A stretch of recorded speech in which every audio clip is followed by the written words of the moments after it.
प्रभु ग्वाल बालों के साथ गैया चरा रहे हैं। प्रातःकालीन बेला में वो गैया लेकर के वृंदावन में जाते हैं और वहाँ गायें चराया करते हैं। दोपहर होती है तो वहीं पर जलपान कर लेते हैं। शाम के समय में वो गैया को वापस नंदगांव ले आते हैं। लेकिन आज गैया दोपहर के समय गोवर्धन पर्वत पर पहुंच गईं, क्योंकि प्रभु की इच्छा थी वो आज गैयों को लेकर के गोवर्धन पर्वत पर पहुंच गए। सारे ग्वाल बाल भी उनके साथ गोवर्धन पर्वत पर पहुंच गए। और जब वह गोवर्धन पर्वत पर पहुँचे तो उन्होंने देखा कि गोवर्धन पर्वत पर सारी गोपिकाएं जमा हैं और वह गोपिकाएं 56 प्रकार के व्यंजन लेकर के पहुंच रही हैं, साथ ही साथ नृत्य कर रही हैं, इकट्ठे नृत्य कर रही हैं। तो प्रभु ने उनसे पूछा कि हे गोपिकाओं, आज क्या है? आप लोग यहाँ पर इतने पकवान लेकर के क्यों आई हो? क्यों नृत्य कर रही हो? तो गोपिकाओं ने बताया कि हम यहाँ जल के देवता, जो वर्षा के मेघों के देवता हैं और देवताओं के भी देवता हैं, जो देवताओं में श्रेष्ठ हैं, उन भगवान इंद्र की पूजा करने के लिए आए हैं। और हम सब मिलकर यहाँ पर प्रतिवर्ष इंद्रोज यज्ञ का आयोजन करते हैं और उसमें हम सब उनकी प्रार्थना करते हैं। वह हमारी प्रार्थना से प्रसन्न होते हैं और उनके प्रसन्न होने से वर्षा होती है। मेघ अत्यधिक मात्रा में आते हैं और वर्षा होती है और वर्षा से हमारी फसलें उत्पन्न होती हैं, जिनसे कि हम अनाज प्राप्त करते हैं और उस अनाज से हमारा भरण पोषण होता है। साथ ही साथ जब मेघ बरसते हैं तो ज़्यादा मात्रा में घास उगती है और उस घास को हमारी गैया चरती हैं, जिससे कि उनमें दुग्धोत्पादन की क्षमता बढ़ जाती है। हरी हरी घास, नई नई घास तैयार होती है। जब गोपिकाओं के द्वारा इस तरह इंद्रोज यज्ञ के बारे में बताया गया तो प्रभु ने कहा कि हे गोपिकाओं, इस इंद्रोज यज्ञ को करने की क्या आवश्यकता है? गैया हमारी गोवर्धन पर्वत पर चरने के लिए आती हैं। गोवर्धन पर्वत ऊंचा है, इससे पवन टकराती है और जब हवाएं टकराती हैं गोवर्धन पर्वत से तो उनके साथ जो मेघ आते हैं वो स्वाभाविक ही बरस जाते हैं। तो इसमें इंद्र की क्या भूमिका है? हम उनकी पूजा क्यों करते हैं? इससे बेहतर तो हमें गोवर्धन की पूजा करनी चाहिए। जब प्रभु ऐसा करते हैं तो वहाँ पर तर्क वितर्क होने लगता है। सभी अपने अपने तर्क देते हैं,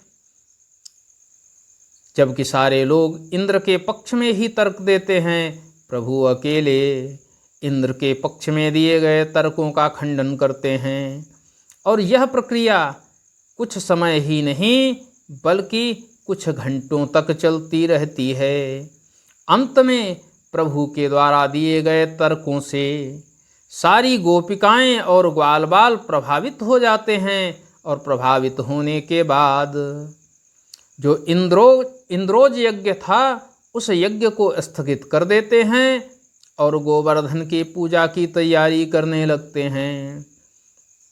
ज्यों ही गोवर्धन की पूजा की तैयारी होती है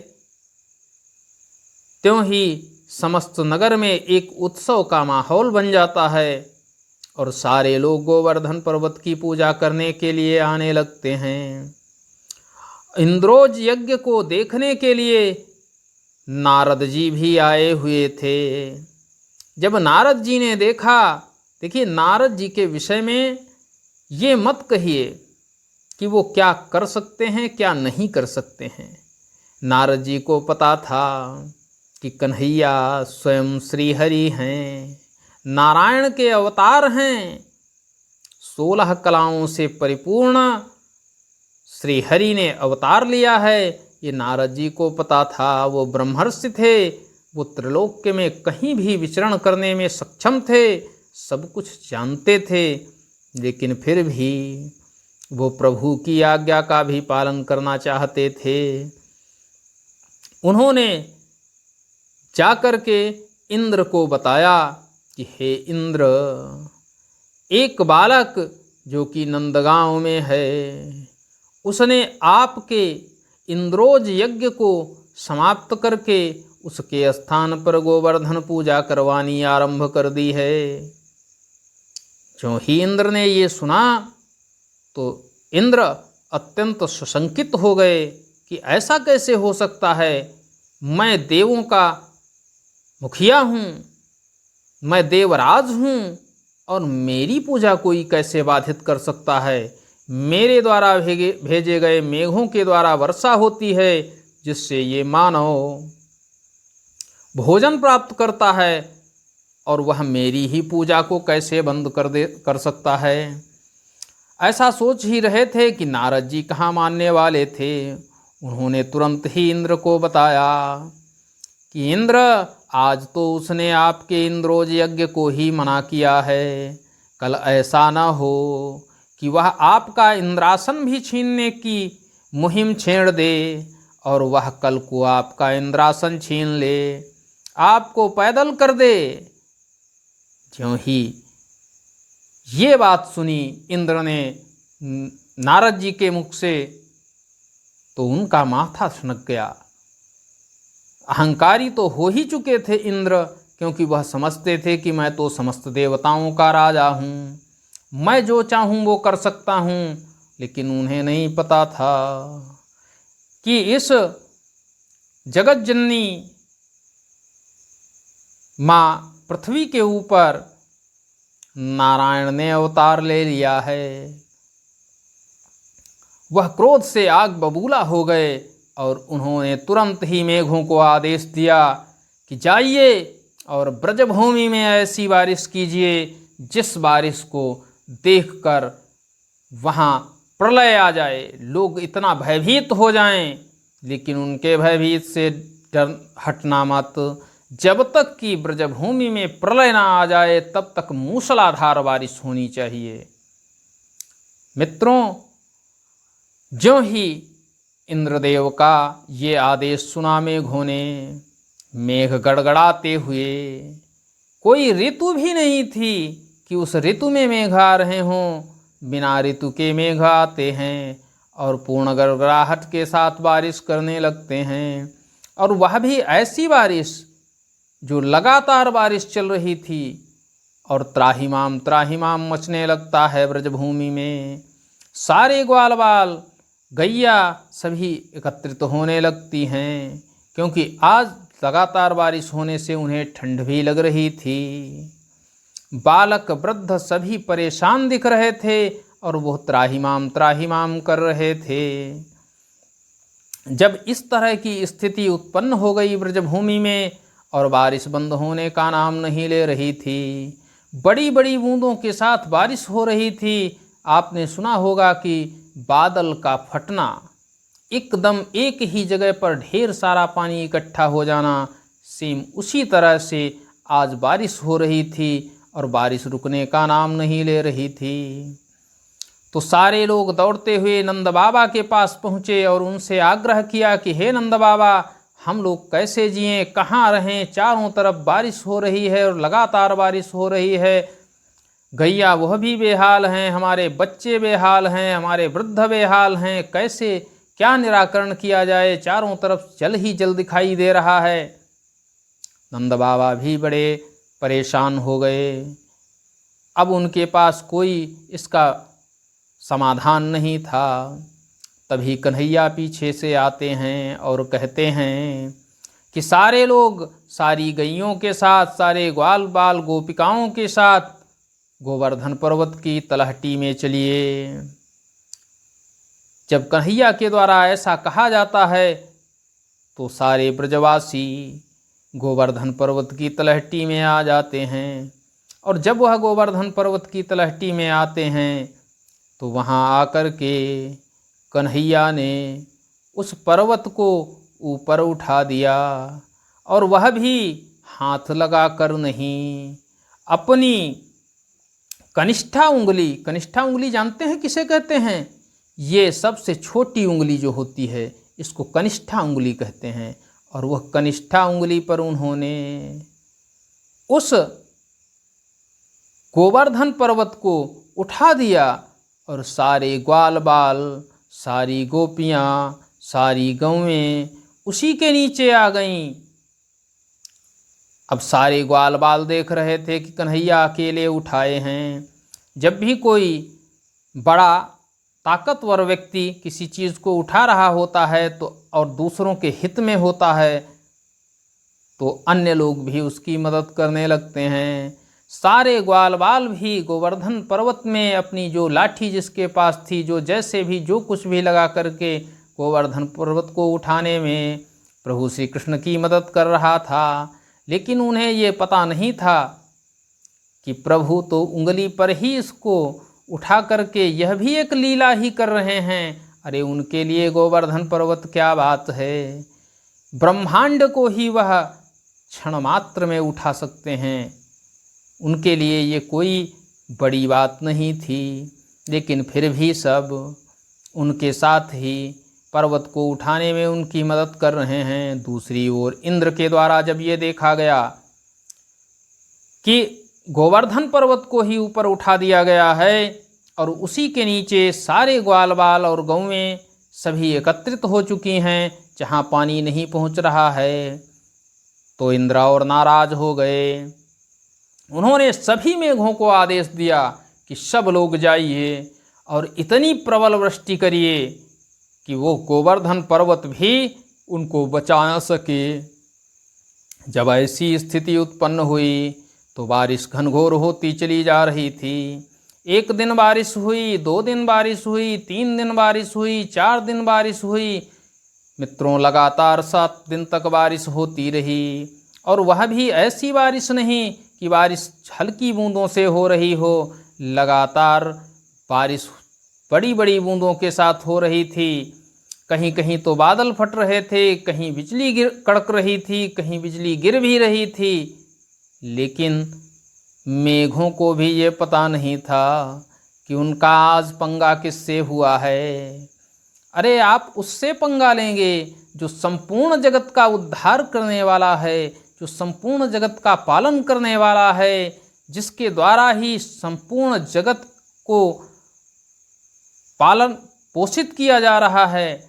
आप उससे पंगा ले रहे हैं, क्या आपकी विजय हो सकती है? संभव ही नहीं, क्योंकि इंद्र को अभिमान था। वो जानते थे कि मैं तो देव बनने वाला हूँ, सारे देवता हमारे नीचे हैं, मैं देवराज हूँ। अब जब 7 दिन तक लगातार मेघों के द्वारा बारिश की गई और फिर भी वहाँ कुछ नहीं हुआ, नदियों में उफान आ गया, नदियाँ बहने लगीं, लेकिन बाढ़ गोवर्धन पर्वत के नीचे नहीं आ रही थी। सारे ग्वाल बाल, सारी गोपिकाएं और गौएं वहाँ सुरक्षित थीं। जब इस स्थिति में इंद्र को अपनी पराजय दिखने लगी, तब इंद्र ने ब्रह्मा जी के पास जाकर उनसे पूछा कि हे पितामह, आप हमें बताएं कि ब्रजभूमि में एक ऐसा बालक है जिसने मेरी पूजा को बंद करवाकर गोवर्धन की पूजा आरंभ की है, और आज जब मैंने क्रुद्ध होकर के वहाँ पर मेघों से वृष्टि करने के लिए कहा तो 7 दिन हो चुके हैं, तब से लगातार बारिश हो रही है, लेकिन फिर भी उनका कुछ बिगड़ नहीं रहा है। जब इंद्र के ऐसे वचन सुने ब्रह्मा जी ने, तो ब्रह्मा जी ने कहा कि हे इंद्र, तुम भूल रहे हो कि जिस बालक से बदला लेने के लिए आप वहाँ लगातार बारिश करवा रहे हैं वह कोई सामान्य बालक नहीं है। वो श्री हरि हैं, श्री नारायण हैं और नारायण ने अवतार ले लिया है। ज्यों ही इस बारे में इंद्र को पता चलता है कि नारायण ने अवतार ले लिया है ब्रजभूमि में, और वह भी ग्वाले के रूप में, तो इंद्र बहुत ही मायूस होते हैं, प्रायश्चित करते हैं और अपनी भूल के लिए क्षमा याचना करने लगते हैं। तब ब्रह्मा जी के द्वारा कहा जाता है कि हे देवराज, अब यहाँ प्रायश्चित करने से तुम्हारा कुछ भी भला नहीं होने वाला है। तुम जाइए ब्रजभूमि में और ब्रजभूमि में जा कर के प्रभु श्री कृष्ण के सामने ही अपनी अनुनय विनय कीजिए, और यदि आप अनुनय विनय करेंगे तो वह भक्तवत्सल हैं, प्रजापालक हैं। किसी को दुखी देखकर वह कभी भी प्रसन्न नहीं होते हैं, इसलिए दुखियों की मदद करने वाले हैं, दीन दयाल हैं। उनके सामने जाकर आप जब प्रार्थना करेंगे वह आपको क्षमा कर देंगे। तब देवराज इंद्र ब्रजभूमि में पुनः आते हैं और आकर के प्रभु के सामने खड़े होकर उनसे अनुनय विनय करने लगते हैं। और यह दृश्य प्रभु और इंद्र ही देख रहे हैं, ग्वाल वालों को नहीं पता है कि क्या हो रहा है। प्रभु उनके अनुनय विनय करने पर उन्हें क्षमा कर देते हैं, और जब क्षमा कर देते हैं तभी बारिश बंद हो जाती है पूरी तरह से, और सारे ग्वाल बाल अपने अपने घरों के लिए निकल पड़ते हैं। नदियों में बाढ़ समाप्त हो चुकी होती है।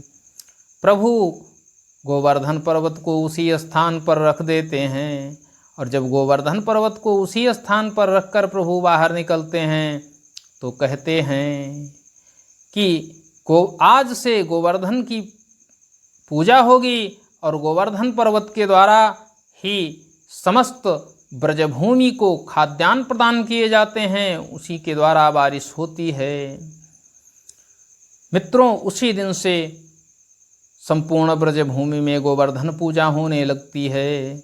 हम आप जानते हैं कि जब हमारे यहाँ कार्तिक माह की प्रतिपदा को दिवाली मनाई जाती है, शुक्ल पक्ष की प्रतिपदा को दिवाली मनाई जाती है, शुक्ल पक्ष की प्रतिपदा को गोवर्धन पूजा होती है दिवाली के बाद, तो दोस्तों वही गोवर्धन पूजा प्रभु श्री कृष्ण ने आरंभ करवाई थी।